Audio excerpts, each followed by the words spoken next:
good afternoon. Good afternoon. Katapos lamang po ng fourth meeting with the Private Sector Advisory Council Education and Jobs Sector Group. Yes. Usapan niyo dun, sir. Yeah. Ang job matching. Well, yung inuna natin dyan ay para dun sa mga nakauwi na OFW. Paano ngayon sila? So, hinahanapan namin ng mga paraan para yung kung ready sila, makahanap sila ng bagong trabaho. Yung mga kailangan may training, meron yung dating sistema natin, in-accelerate na natin para mas mabilis ang maging training nila para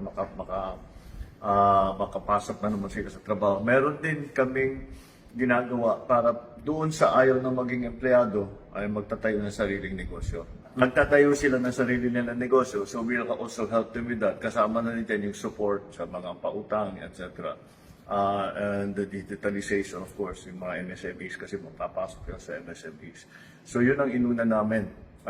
But of course, there are also all kinds of other issues in terms of the new jobs that are napag-usapan na naman yung AI at kung paano natin kailangan accelerate yung AI integration into the system, not only government but the whole economic system. So yun.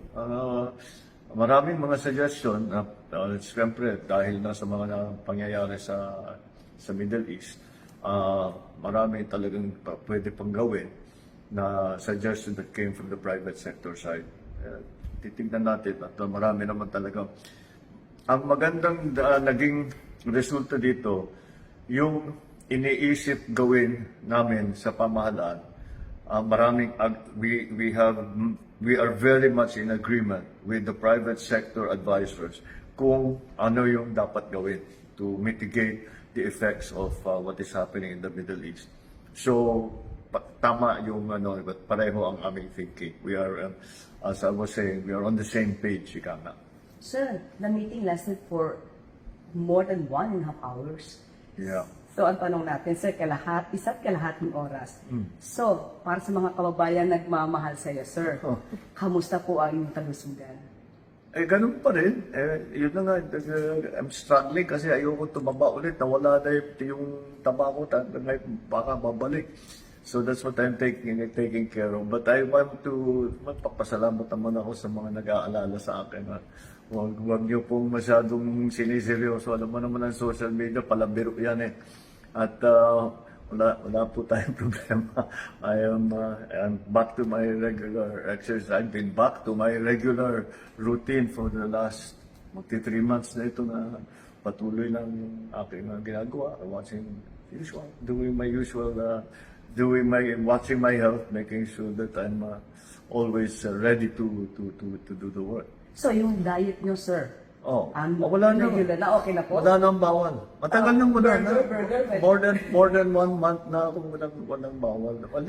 Actually, wala naman talagang bawal. Marami lang suggestion na iwasan ko itong ganito, iwasan mo yung masyadong mantikain.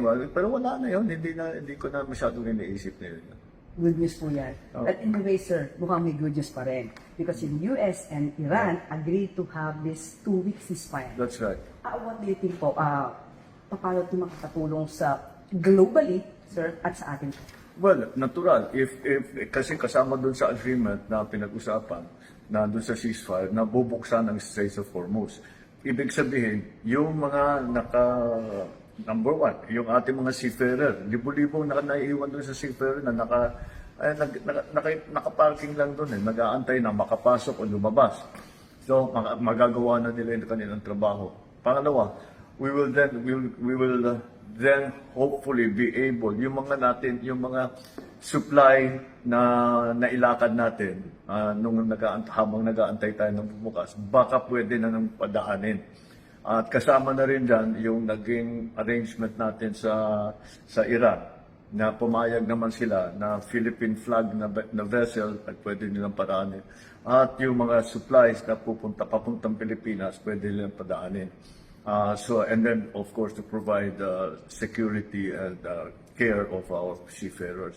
So we will take full advantage of the 2 weeks to increase our supply as much as possible and to continue to make whatever arrangements are possible. We are all hoping and praying that the 2 weeks